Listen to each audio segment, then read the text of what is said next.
దేవుని పరిశుద్ధమైన నామానికి స్తోత్రములు. దేవుని యొక్క సన్నిధిలో మరొకసారి కర్మేలజ్ఞ అనేటువంటి యొక్క కార్యక్రమం ద్వారా దేవుని యొక్క మాటలు వినడానికి ఏకీభవించిన మీ అందరూ కూడా ప్రభు నామమున వందనాలు తెలియజేస్తా ఉన్నాం. ప్రియ దేవుని బిడ్డలారా, మనము గడిచినటువంటి ఎపిసోడ్లో ఒక మాట జ్ఞాపకం చేసుకున్నాం. ఎల్లప్పుడూ తెల్లని వస్త్రాలు ధరించుకోనండి అని ప్రసంగి గ్రంథకర్త తెలియజేసినటువంటి మాట మనం విన్నాం. మూలవచనంగా అదే వచ్చిన భాగాన్ని మనం చదువుకుందాం. ప్రసంగి గ్రంథము 9వ అధ్యాయము 8వ వచనంలో ఎల్లప్పుడూ తెల్లని వస్త్రములు ధరించుకునము. తర్వాత మాట, నీ తలకు నూనె తక్కువ చేయకము. ఇక్కడ ఈ వచనంలో 2 సందర్భాలు వ్రాయబడ్డాయి. వాటిలో మొదటిది గడిచినటువంటి ఎపిసోడ్లో మనం మొదటి భాగంగా పార్ట్ 1గా మనం ధ్యానం చేసుకున్నాం. నేటి దినాన రెండవ మాట, నీ తలకు నూనె తక్కువ చేయకము అనేటువంటి మాట మనము నేటి దినాన ధ్యానం చేసుకుందాం. ప్రియదేవుని బిడ్డలారా, పరిశుద్ధాత్మ దేవుడి మాట వ్రాయిస్తూ ఉన్నాడు అంటే అది మనకు చాలా ఆశీర్వాదకరమైనటువంటి మాట. ఒక మాట జ్ఞాపకం చేస్తూ ఉన్నాం. మొట్టమొదటి మీకు దేవుడు చెప్పినటువంటి ఏ మాట కూడా మీరు నిర్లక్ష్యంగా ఉండవద్దు. దేవుడు ఒక మాట మీతో చెప్తా ఉన్నాడు అంటే, నీకు ఒక మాట తెలియజేస్తూ ఉన్నాడు, సెలవిస్తున్నాడు అంటే, నువ్వు ఒక మాట వింటున్నావు అంటే ఆ విషయంలో నీవు తక్కువగా ఉన్నావని, ఆ విషయంలో నువ్వు వెనుకబడి ఉన్నావు అన్నట్లుగా నీకు ఒక హెచ్చరిక చేస్తూ ఉంటాడు. కొన్నిసార్లు హెచ్చరిక ఎప్పుడు చేస్తాడు? ఆ మాట మనం విని విని విని మనము ఆ మాటను అనుసరించటం లేదనుకోండి, దేవుడు చెప్పినటువంటి మాటను వినటం లేదనుకోండి, తల్లిదండ్రులు చెప్పిన మాట బిడ్డలు వినపోతే 2 దెబ్బలు కొట్టైనా ఆ మాట వినేటట్లుగా చేస్తారు కదా. అప్పటికీ చేయలేదనుకోండి, ఏం చేస్తారు? వాడు నాశనం అయిపోతున్నాడని తెలిసి బాధపడతారు తల్లిదండ్రులు. మన యేసయ్య కూడా అలానే కదా, మనకు చెప్తున్నాడు, మనం వినట్లా, ఆయన 2 దెబ్బలు కొడతాడు, కొంత కష్టాన్ని కలుగు చేస్తాడు మనకు, అయినా వినకపోతే బాధపడి ఆయన మనం నరకంలో పడిపోయినా దుఃఖపడతాడు, కానీ ఆయన ఏం చేయలేడు. ప్రియదేవుని బిడ్డలారా, మన భవిష్యత్తు, మన యొక్క స్థితి మన మీదే ఆధారపడింది, మన నరకం మీదే ఆధారపడి ఉంటుంది. ప్రియదేవుని బిడ్డలారా, ఇక్కడ ఒక హెచ్చరిక, ఒక ప్రేమతో కూడినటువంటి మాట, నీ తలకు నూనె తక్కువగా చేసుకోవద్దు అనేటువంటి మాట జ్ఞానం కలిగినటువంటి వాడు, లోకరీతిగా జ్ఞానిగా పేరు పొందిన సొలొమోను మహారాజు ఈ మాట వ్రాస్తా ఉన్నాడు. నూనె తక్కువ చేసుకోవద్దు. నూనె అంటే అది అభిషేకానికి సూచన, పరిశుద్ధాత్మ దేవునికి సూచన. ప్రియదేవుని బిడ్డలారా, నూనె తక్కువ చేసుకోవద్దు, నూనె తక్కువ చేసుకోవద్దు అంటే మన జీవితంలో మనము కొన్నింటిని హెచ్చుగా చూసుకుంటూ ఉంటాం, హెచ్చుగా ఎంత ఖర్చు పెట్టి, ఎంతో ఖర్చు పెట్టైనా సరే వాటిని తెచ్చుకుంటూ ఉంటాం. కానీ కొన్నిటి విషయంలో నిర్లక్ష్యం చేస్తూ ఉంటాం. ఉదాహరణకు ఒక మాట చెప్తాను. మనము కలిగి ఉండాల్సినటువంటి భక్తి వేరు, కలిగి ఉంటున్నటువంటి భక్తి వేరు. అదేంటండి, 2 భక్తే కదా అనుకోవచ్చు మీరు. కాదు ప్రియదేవుని బిడ్డలారా, మనము కలిగి ఉంటున్నటువంటి భక్తి మనకు అనుకూలంగా మనం జీవిస్తూ మందిరానికి వెళ్ళాలి, గుడికి వెళ్ళాలి, ఆదివారం యేసయ్య దగ్గరకు వెళ్ళాలి, రోజు ఉదయాన్నే 6 గంటలకు వెళ్ళి 1 గంట ప్రయాణం చేసి ఉద్యోగాలకు వెళ్ళేవాళ్ళు ఉన్నారు. ఒకసారి నేను ముంబై వెళ్తే ట్రైన్లో వెళ్తానే ఉన్నా, ఇంకా ముంబై స్టేషన్ రాలా, లోకల్ ట్రైన్స్ ఎదురవుతూ ఉన్నాయి. 5 గంటల కల్లా ట్రైన్ ఫుల్ అయిపోతూ ఉంది. అంటే వాళ్ళు 5 గంటలకి ట్రైన్లో ఉన్నారంటే ఎన్ని గంటలకి ఇంటి దగ్గర బయలుదేరారు, ఎన్నింటికి లేచారు? స్టేషన్ ప్రక్కన ఇల్లు ఉండదు కదా. వారు 4 గంటలకల్లా లేచి రెడీ అయిపోయి స్టేషన్కి వెళ్ళి ట్రైన్ ఎక్కి వెళ్తున్నారంటే ఎంతగా సిద్ధపడుతున్నారు, శారీరకంగా అలా సిద్ధపడతా ఉన్నారు. మరి ఆత్మీయ జీవితాన్ని నిర్లక్ష్యం చేస్తూ ఉన్నారు. నేటి దినాల్లో చాలామంది జీవితం ఇదే. రోజు నేను పొద్దున్నే లేస్తాను కదా, ఈరోజు గుడికే కదా, దేవాలయానికే కదా, యేసయ్య దగ్గరకే కదా, పాస్టర్ గారు ఏం అడగరుగా, లేటుగా వచ్చారేంటి అని అడగారు కదా. అడిగితే ఇంకొక చర్చ్ ఉంది, మా లైన్లోనే 2-3 చర్చిలు ఉన్నాయి, మా ఇంటి దగ్గరే ఉన్నాయి, దేనికో దానికి వెళతా అనుకొని ఆలస్యంగా బయలుదేరి ముగింపు ప్రార్థన టైంకి వెళ్ళేటువంటి వాళ్ళు చాలామంది ఉన్నారు. వెళ్ళి కానుకిచ్చి hello pastor good morning praise lord అని చెప్పేసి పాస్టర్ గారు కనిపించి అవకాశం ఉంటే, లేకపోతే టైం లేదనుకుంటే వచ్చేసేవాళ్ళు ఉన్నారు. ప్రియ దేవుని బిడ్డలారా, అది మామూలు భక్తి, మనం కలిగి ఉంటున్నటువంటి భక్తి. కానీ ఉండవలసినటువంటి భక్తి, నిజమైన భక్తి అది వేరు. నువ్వు నిజమైన భక్తి ఉంటే, భయముతో ఉంటే దేవుని సన్నిధికి పెందలగడనే లేచి నీ కార్యక్రమాలన్నీ ముగించుకొని దేవుని యొక్క వాక్యాన్ని బైబిల్ తీసుకొని నువ్వు మందిరానికి వెళ్తావు. ఒక మాట గమనించండి ప్రియ దేవుని బిడ్డలారా, నేటి దినాన చాలామంది దేవుని యొక్క మందిరానికి వెళ్తున్నటువంటి వారు, అఫీషియల్గా ఉంటున్నటువంటి వారు ఎలా ఉంటారు తెలుసా? యవన బిడ్డలు ఎలా వెళ్తున్నారు తెలుసా? వితౌట్ బైబిల్ వెళ్తూ ఉన్నారు. బైబిల్ తీసుకుని వెళ్ళట్లా.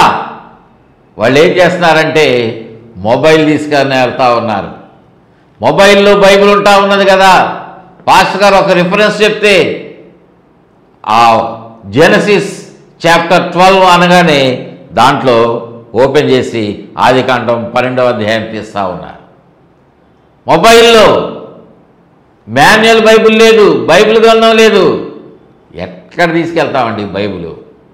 ఏమనుకుంటారు మా ఫ్రెండ్స్, మా కొలీగ్స్ కనిపిస్తే ఏమనుకుంటారు అని అవమానంగా ఉంటున్నారు. ప్రియ దేవుని బిడ్డలారా, ఇది వాస్తవం. మీలో ఎంతమంది వాక్యం ఉంటున్నటువంటి వాళ్ళు, ఎంతమంది బైబిల్ తీసుకొని మందిరానికి వెళ్తూ ఉన్నారు ఆలోచించేయండి. బైబిల్ నీ చేతిలో ఉంటుంది, ఘనతగా నువ్వు భావించాలి. యేసయ్యను కలిగి ఉన్నావనేటువంటి గుర్తు, అది కూడా అనేకులకు ఒక సువార్తగా ప్రకటించబడతా ఉన్నది. వాళ్ళు చక్కగా బైబిల్ తీసుకెళ్తున్నారు. ప్రియ దేవుని బిడ్డలారా, ఇతర మతస్థులు వాళ్ళ గ్రంథాలను తీసుకొని వెళ్తున్నారా? వెళ్ళట్లా, ఎవరు వెళ్ళట్లా. కేవలము యేసయ్య బిడ్డలు మాత్రమే వెళ్తూ ఉన్నారు. వాళ్ళు బైబిల్ లేకుండా వెళ్తున్నారంటే దాని అర్థం ఏంటి? నీ తల ఎండిపోతూ ఉన్నది. నీ తల నూనె లేక ఎండిపోయినటువంటి పరిస్థితి ఉన్నదేమో. శారీరకంగా నువ్వు ఆరోగ్యంగా ఉండొచ్చు, శారీరకంగా మంచిగానే ఉన్నావేమో, కానీ ఆత్మీయ జీవితంలో ఆత్మీయంగా నువ్వు ఎలా ఉన్నావు? ఏ స్థితిలో ఉన్నావు? నీ తల నూనెతోటి అంటబడి ఉన్నదా, ఎండిపోయి ఉన్నదా? నేటి దినాన చాలా తలలు ఎండిపోతూ ఉన్నాయి. నూనె లేదు, పరిశుద్ధాత్మ దేవుని యొక్క అభిషేకము లేదు. అసలు పరిశుద్ధాత్మ దేవుడే వాళ్ళకి తెలియనటువంటి స్థితిలో ఉన్నారు. ప్రియ దేవుని బిడ్డలారా, నూనె తక్కువగా చేసుకోవద్దని లేఖనము చెప్తా ఉంది. మనం ఏం చేయాలంటే కష్టపడైనా సరే దానిని మనము సంపాదించుకోవాలి. చూడండి, సామెతల గ్రంథము 21వ అధ్యాయము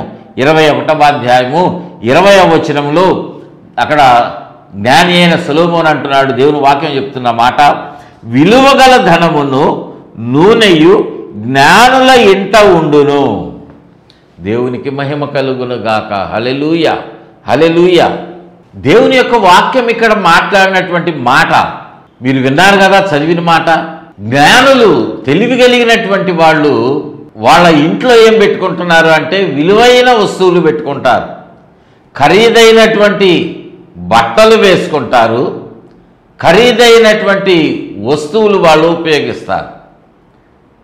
ఇంకా వాళ్ళ ఇంటికి మనం వెళ్ళి చూస్తే ఎలా ఉంటుందంటే చక్కగా నీట్గా ఉంటాయి. మంచి సోఫా సెట్, మంచి డైనింగ్ టేబుల్ సెట్, మంచి లైటింగ్, మంచి పాలిష్ రాళ్ళు, మార్బుల్, గ్రానైట్ స్టోన్స్, ఇవన్నీ ఫ్లోరింగ్ ఉంటాయి. సీలింగ్ చక్కగా డెకరేట్ చేయబడి ఉంటుంది. కావలసినంత ధనం ఉంటుంది ఇంట్లో. లాకర్లో, బ్యాంక్ లాకర్స్లో ఉంటాయి విలువైనటువంటి వస్తువులు, వస్త్రాలు. దేవుని బిడ్డలారా, విలువైనటువంటి ధనం ఉంటుంది. కానీ ఇక్కడ గ్రంథకర్త చెప్పిన మాట, పరిశుద్ధాత్మ దేవుడు అంటున్నాడు, విలువైన ధనమును నూనెయు జ్ఞానుల ఇంట ఉండును.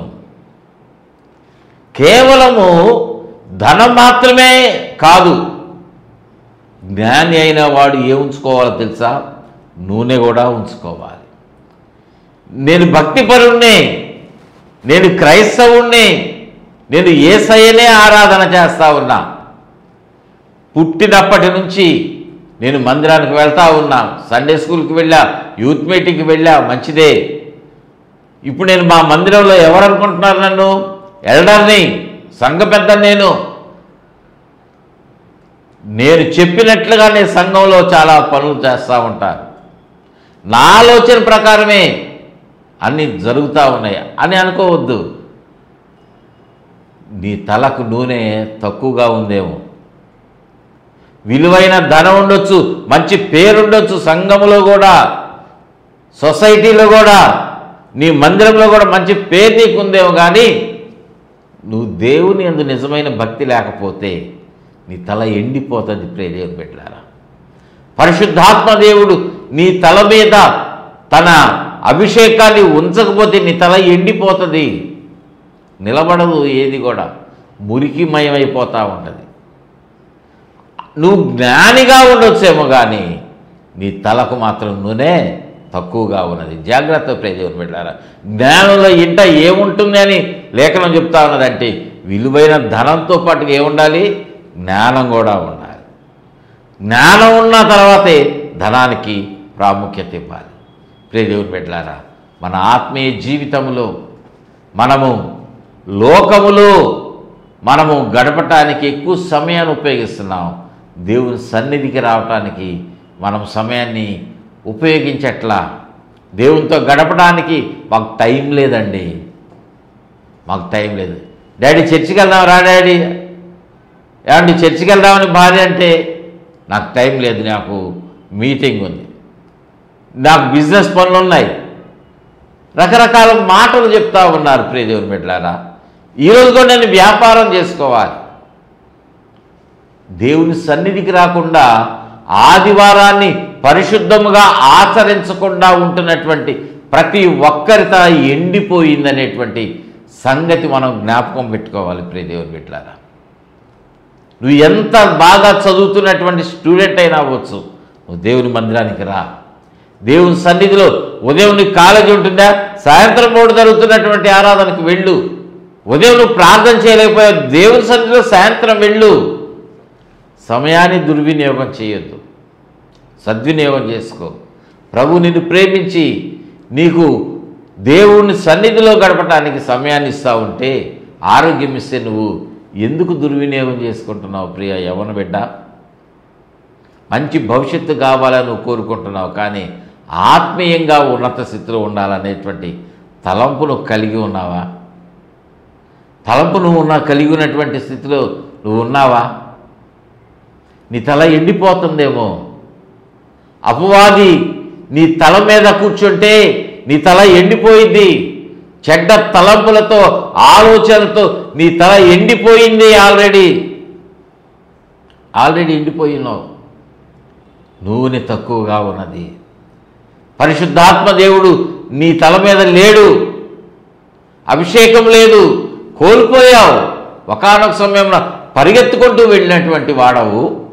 ఒకానొక సమయంలో పరిగెత్తుకుంటూ దేవుని సన్నిధికి వెళ్ళి, అయ్యా నాకు చదువు కావాలయ్యా, నాకు మంచి ఉద్యోగం కావాలి, మంచి ర్యాంక్ కావాలి, నేను చాలా ఎగ్జామ్స్ రాసిన, అన్నిట్లో ఫెయిల్ అయిపోతున్నా, ఇంటర్వ్యూకి వెళ్తున్నా, ఇంటర్వ్యూలో ఫెయిల్ అయిపోతున్నా. నాకు జ్ఞానం దయచేయని బ్రతిమలాడితే దేవుడు కనికరం చూపించి నీకు మంచి చదువు ఇచ్చి, మంచి ర్యాంక్ ఇచ్చి, మంచి ఉద్యోగం ఇచ్చి, మంచిగా వ్యాపారాన్ని ఆస్వాదిస్తే ఈరోజు ఎందుకు దేవుని సన్నిధికి రావట్లా? తల ఎండిపోతూ ఉన్నది. నేడు దినాన తల చాలామంది జీవితాల్లో తలలు ఎండిపోయి మందిరానికి వస్తున్నారు కానీ ప్రార్థన లేకుండా ఉన్నది. మందిరానికి వస్తున్నారు కానీ పాపమే తల మీద ఉన్నది. పాపంతో వాళ్ళు జీవిస్తూ ఉన్నారు. మందిరంలోనికి వచ్చి కూడా పాపం చేస్తూ ఉన్నావంటే ప్రియ దేవుని బిడ్డలారా, నీకు దేవుడు అంటే భయం లేదు. ప్రియ దేవుని బిడ్డలారా, నూనె తక్కువగా ఉంటే మన తల ఎండిపోతుంది. అందుకే ప్రసంగి గ్రంథకర్త ద్వారా చెప్పిన మాట, నీ తల ఎండిపోవటానికి సిద్ధంగా ఉన్నది, ఎండిపోకుండా కాపాడుకో. మరొక మాట మనం చూసినట్లయితే కొంతమంది తల మీద నూనె లేదు, మరికొంతమంది దగ్గర ఎలా ఉన్నదంటే కొద్దిగా ఉంటా ఉన్నది. చూడండి, మొదటి రాజుల గ్రంథంలో 17వ అధ్యాయం 12వ వచనంలో, అందుకామె నీ దేవుడైన యెహోవా జీవము తోడు, తొట్టిలో పట్టెడు పిండియు బుడ్డెలో కొంచెము నూనెయు నా యొద్దనున్నవే కానీ అని మాట్లాడతా ఉంది. ప్రియ దేవుని బిడ్డలారా, ఇక్కడ దైవజనుడైనటువంటి ఏలియాతో దేవుడు మాట్లాడుతూ ఉన్నాడు. చదవండి, మీరు 8వ వచనం నుండి మీరు తర్వాత చదవండి, ఆ సందర్భము వ్రాయబడి ఉంటుంది. అక్కడ దేవుడు ఏలియాకు ప్రత్యక్షమై అంటున్నాడు, నీవు సీదోను పట్టణమునకు సంబంధంగా ఉన్నటువంటి సారేపతు అనేటువంటి ఊరికి వెళ్ళు, ఆ ప్రాంతానికి వెళ్ళు. అక్కడ ఒక ఆమె నీకు కనిపిస్తూ ఉన్నది. అక్కడ ఒక విధవరాలు ఉంటుంది. ఆమె ఇంటికి నువ్వు వెళ్ళు, ఆమె నిన్ను పోషిస్తుంది అని చెప్తా ఉన్నాడు ప్రవక్త. దేవుని యొక్క మాట ప్రకారంగా ఆ యొక్క విధవరాలి యొక్క, ఆ సారేపతి విధవరాలి యొక్క గృహాన్ని దగ్గరకు వెళ్ళి అక్కడ అంటున్నటువంటి మాట, ఆమె ఎదురైనప్పుడు 11వ వచనంలో ఆమె నీళ్లు తేవటానికి వెళ్తా ఉంది. ఆయన అడుగుతా ఉన్నాడు. 10వ వచనం చెప్తున్నా చూడండి, అందుకతడు లేచి సారేపతునకు పోయి పట్టణపు గవిని యొద్దకు రాగా ఒక విధవరాలు అచ్చట కట్టెలు ఏరుచుండెడు చూచి ఆమెను పిలిచి, త్రాగుటకై పాత్రతో కొంచెము నీళ్లు నాకు తీసుకురమ్మని వేడుకొనెను. ప్రవక్త అంటున్నాడు, అమ్మా నాకు కొంచెం నీళ్లు తీసుకురమ్మా అని ఆ సారేపతి విధవరాలు ఎదురైనప్పుడు ఆమెతో అంటే, ఆమె తేవటానికి వెళ్తూ ఉంటే ఆయన అంటున్నటువంటి మాట ఏంటంటే, ఒక రొట్టె ముక్క కూడా నీ చేత్తో తీసుకురమ్మని అంటా ఉన్నాడు. ప్రియ దేవుని బిడ్డలారా, ఒక రొట్టె ముక్క కూడా ఆ నీళ్లతో పాటు తీసుకురమంటే ఆమె వెళతా ఉంది. చూస్తే ఆమె దగ్గర ఆ రోజుకి కావలసినటువంటి పట్టెడు పిండి, కొంత పిండి, బుడ్డెలో కొంచెము నూనె మాత్రమే ఉన్నది. ప్రియ దేవుని బిడ్డలారా, కొంచెము నూనె ఉన్నది. మన జీవితాల్లో నూనె ఎలా ఉన్నదంటే కొంచెంగా ఉంటా ఉన్నది. కొంతమంది జీవితాల్లో నూనె సమృద్ధిగా లేకుండా ఉన్నది, సమృద్ధిగా లేదు. అది అయిపోతే ఉన్నటువంటి నూనెను ఉపయోగించేసుకుంటే మన జీవితాలు ఎలా ఉంటాయంటే ఎండిపోతూ ఉంటాయి, ఎండిపోతాయి. ప్రియ దేవుని బిడ్డలారా, ఆ రీతిగా అయినా సరే దేవుని యొక్క సేవకునికి ఇచ్చినప్పుడు దేవునికి ఇచ్చినట్లుగానే భావించి ఆమె ఆ పట్టెడు పిండిని ఆ యొక్క నూనెతోటి అప్పమును రొట్టె తయారు చేసుకుని తీసుకుని వెళ్తే అది ఎలా ఉన్నదంటే కరువు కాలం అంతా దేవుడు నూనెను తక్కువ చేయలేదు. దేవునికి స్తోత్రం చెల్లిద్దాం. హల్లెలూయా. నీకున్నటువంటి ఆ అభిషేకముతో నువ్వు దేవుని పాదాల దగ్గరే కూర్చుంటే నీ తల ఎప్పటికీ ఎండిపోదు.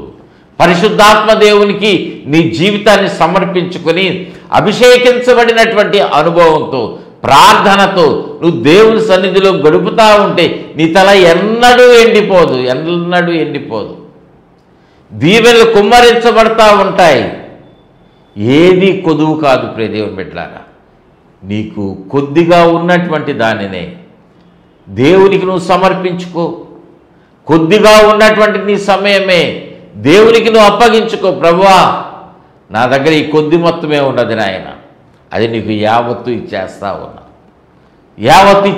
ఉన్నా అని దేవునికి సంపూర్తిగా నువ్వు ఇచ్చినట్లయితే దేవుడు నీకు సమృద్ధి అయిన ఆశీర్వాదాలు అనుగ్రహిస్తాడు. దేవునికి మహిమ కలుగునుగాక. హల్లెలూయా, హల్లెలూయా. ప్రియ దేవుని బిడ్డలారా, మీరు దేవుని సన్నిధిలో మీరు వచ్చి వెళ్తున్నారేమో కానీ నామకార్థమైనటువంటి భక్తి వద్దు. నిజమైనటువంటి భక్తి, దేవుడంటే భయముతో ఉన్నటువంటి వాళ్ళుగా మీరు ఉండాలి. భయముతో కూడిన భక్తిని ఉండాలి. అందుకే దేవుడు ఎలా చెప్తున్నాడంటే భయభక్తులు కలిగి ఉండండి, భయభక్తులు కలిగి ఉండండి. భయముతో కూడినటువంటి భక్తిని కలిగి ఉంటే నీ తల మీద నూనె ఎప్పుడూ నిలిచి ఉంటుంది. దేవునికి స్తోత్రం చెల్లిద్దాం. హల్లెలూయా. అందుకే 23వ కీర్తనలో దావీదు భక్తుడు చెప్తున్నటువంటి మాట ఏంటో తెలుసా? మనందరికీ పరిచయమైనటువంటి మాటే కదా 23వ కీర్తన. ప్రతి ఒక్కరూ కంఠత వచ్చినటువంటి కీర్తన. సండే స్కూల్ పిల్లలు కూడా ఆ మాటలు కంఠత చెప్పేటువంటి వాళ్ళుగా ఉంటారు. చూడండి 23వ కీర్తనలో అక్కడ ఒక శ్రేష్టమైనటువంటి మాట మనము చూస్తూ ఉంటాం.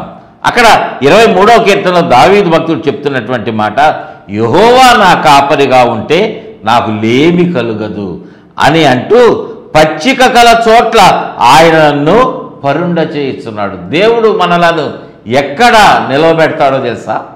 ఎక్కడైతే మనకు సమృద్ధిగా ఉంటుందో, ఎక్కడైతే మనకు సమృద్ధి అయినటువంటి ఆహారం ఉంటుందో అక్కడే ఆయన మనకు భోజనాన్ని సిద్ధపరుస్తాడు. 5వ వచనంలో అంటున్నటువంటి మాట, నూనెతో నా తల అంటియున్నావు, నా గిన్నె నిండి పొర్లుతూ ఉన్నది. దేవునికి మహిమ కలుగునుగాక. హల్లెలూయా. దావీదు భక్తుని యొక్క తల ఎలా ఉందో తెలుసా? నా తల నిండిపోయి నూనెతోటి నా గిన్నె నిండి పొర్లిపోతా ఉన్నది. నింపబడినటువంటి నూనెతో ఉంటే మన గిన్నె అదంతా మనది. పొంగిపోతున్నటువంటిదంతా కూడా ఇతరులకు చెందినటువంటిదిగా ఉంటుంది. ఇతరులు దాని ద్వారా అభిషేకించబడి, అంటే నీవు మాత్రమే అభిషేకించబడటం కాదు, నువ్వు మాత్రమే దీవించబడటం కాదు, కానీ నీ ద్వారా ఇతరులు, ఇరుగు పొరుగు వారు, నీ బంధువులు, స్నేహితులు, ప్రతి ఒక్కరూ, శ్రేయోభిలాషులు అందరూ నీ ద్వారా ఆశీర్వదించబడతారు. ఆ రీతిగా దేవుడు నీ తలను ఆశీర్వదించాలని కోరుకుంటా ఉన్నాడు. నిన్ను లేవనెత్తాలని కోరుకుంటా ఉన్నాడు. నిన్ను ఉన్నత స్థితిలో నిలవబెట్టాలనేటువంటి వాడుగా ఆయన తలంపు కలిగిన వాడుగా ఉన్నాడు. దేవునికి మహిమ కలుగునుగాక. హల్లెలూయా. నూనె చాలా ప్రాధాన్యత కలిగింది, అభిషేకం చాలా ప్రాధాన్యత కలిగింది. ఒక మాట మనం చూసినట్లయితే మత్తయి సువార్త 25వ అధ్యాయంలో ప్రభు యొక్క రాజ్యము, పరలోక రాజ్యము ఎలా ఉన్నదనేటువంటి ఒక సందర్భాన్ని అక్కడ వ్రాయబడింది. 10 మంది కన్యకలు ఉన్నారు, కానీ వారిలో 5గురిని దేవుడు బుద్ధి గలవారు, 5గురు బుద్ధి లేనివారు అని చెప్తా ఉన్నాడు. ఎవరు బుద్ధి గలవారు, ఎవరు బుద్ధి లేనివారు అంటే మీకు చదవండి 25వ అధ్యాయము మత్తయి సువార్త. మీకు స్పష్టంగా చాలా విషయాలు పరిశుద్ధాత్మ దేవుడు తెలియజేయడానికి సిద్ధంగా ఉన్నాడు. ప్రార్థనాపూర్వకంగా మీరు చదవండి. అక్కడ ఎవరు బుద్ధి కలిగిన వారు అంటే 10 మంది దగ్గర దివిటీలు ఉన్నాయి, 10 మంది దగ్గర దివిటీలు ఉన్నాయి, కానీ బుద్ధి కలిగినటువంటి వారేమో దివిటీలతో పాటు నూనె కూడా తీసుకువెళ్ళారు. బుద్ధి లేనటువంటి వారేమో దివిటీలతో పాటు నూనెను తీసుకుని వెళ్ళాలా, నూనె లేకుండా వెళ్ళారు. అయితే వాళ్ళ ఆలోచన ఏంటంటే పెళ్లి కుమారుడు రావాలి కదా, ఆ టైంలో వాటిని కొనుక్కోవచ్చులే, నూనె కొనుక్కోవచ్చులే అనుకున్నారు. చాలామంది నూనె కొనుక్కోవచ్చులే అనే అనుకుంటా ఉన్నారు. యేసయ్య వస్తున్నాడు, ఆయన రాకడ సమీపంగా ఉంది, సిద్ధపడండి, మారు మనసు పొందండి, పశ్చాత్తాపడండి, ప్రభు పాదాలు పట్టుకొని పాపాలు విడిచిపెట్టండి, బాప్తిజం తీసుకోండి అంటే ఈ మాట యేసయ్య వస్తాడని మా నాన్నోళ్ళు, వాళ్ళ నాన్నోళ్ళు చెప్పినప్పటి నుంచి వింటానే ఉన్నాం. మా తాతోళ్ళు మా నాన్న చెప్పారు, మా నాన్న మాకు చెప్తా ఉన్నాడు. నా వివాహం అయింది, నాకు కూడా బిడ్డలు ఉన్నారు, కానీ ప్రభు రాలేదే. ఇదిగో వచ్చేస్తానని అంటున్నారు, కానీ మందిరానికి వెళ్ళినప్పుడు పాస్టర్స్ చెప్తున్నారు, మీటింగ్స్ వెళ్ళినప్పుడు పాస్టర్స్ చెప్తున్నారు, టీవీ పెడితే మీరు కూడా చెప్తూ ఉంటారు కదా, ప్రభు రాకడ సమీపంగా ఉంది. సమీపంగా ఉంటే ఏడండి యేసయ్య? యేసయ్యను అక్కడ చూస్తే నేను ఇక్కడ బాప్తిసం తీసుకుంటా అని అనుకుంటున్నారేమో. ప్రియ దేవుని బిడ్డలారా, సమయం లేదు, సమయం లేదు. తల ఎండిపోయింది. ఎండిపోయినటువంటి తల ప్రభు రాకడకు మునిపే నువ్వు తడుపుకోవాలి, అభిషేకం పొందుకోవాలి, నూనెతో నీ తలను అంటుకోవాలి.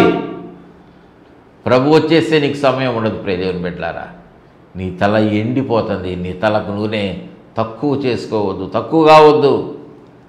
జాగ్రత్త పడు. సమయం ఉండగానే సద్వినియోగం చేసుకో.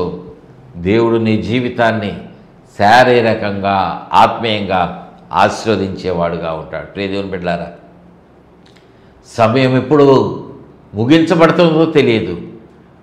ప్రభు రాకడ కొంత ఆలస్యం అవుతుందేమో, కానీ నీ జీవితం ఎంతవరకు తెలియదు కదా. సిద్ధపడు, ప్రార్థన చేయి. నీ తలకు నూనె తక్కువ చేయొద్దు. ప్రార్థన చేసుకుందామా? ప్రేమ కలిగిన తండ్రి, మహాపరిశుద్ధుడా, మహోన్నతుడా, నీకు వందనాలు నాయన.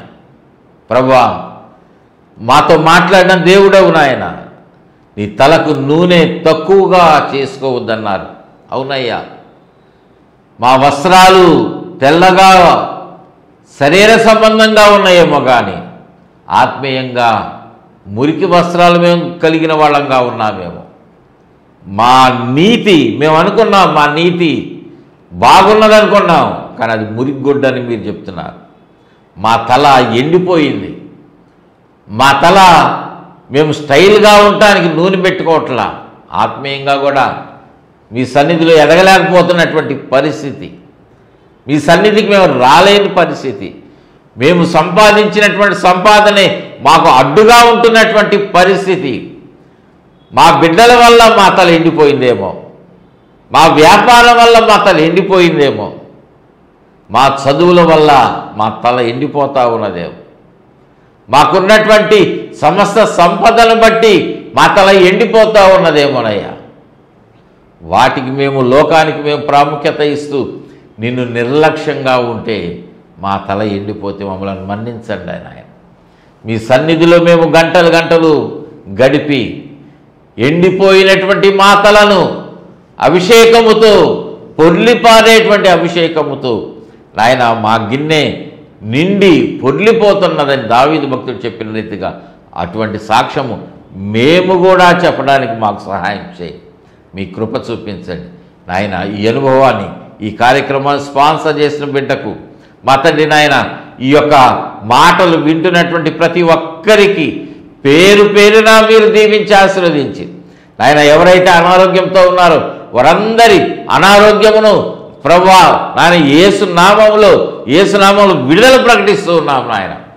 ప్రతి వ్యాధిని, ప్రతి బాధను, ప్రతి విధమైనటువంటి వ్యతిరేకత నుండి విముక్తి కలుగజేస్తూ ఉన్నాం. ప్రభువా మీరు తాకండి, మీరు తోడుగా ఉండి నాయన. ప్రతి ఒక్కరి జీవితంలో మలినం ఉంటే మలినం తొలగించండి. ఎండిపోయిన అనుభవం ఉంటే అభిషేకించండి. నూనె తక్కువ లేకుండా నాయన, వారి గుడ్డిలో నూనె కొదువు లేకుండా జీవితాంతము సమృద్ధిగా పోషించబడటానికి, ఆత్మీయంగా అభివృద్ధి చెందడానికి అన్ని విషయాల్లో వర్ధిల్ల చేసి మీరు రాకడికి ప్రతి ఒక్కరిని సిద్ధపరచమై మహిమ గంత ప్రభావాలు మీకే ఆరోపిస్తే ఏసేనామోన అడిగి వేడుకుంటున్నాము తండ్రి. ఆమేన్, ఆమేన్, ఆమేన్. తండ్రి, కుమార, పరిశుద్ధాత్మ త్రేక దేవుని దీవెన, కాపుదల, భద్రత తోడుగా ఉండి నడిపించి వర్ధిల్ల చేయును గాక. Amen, amen, amen. God bless you all.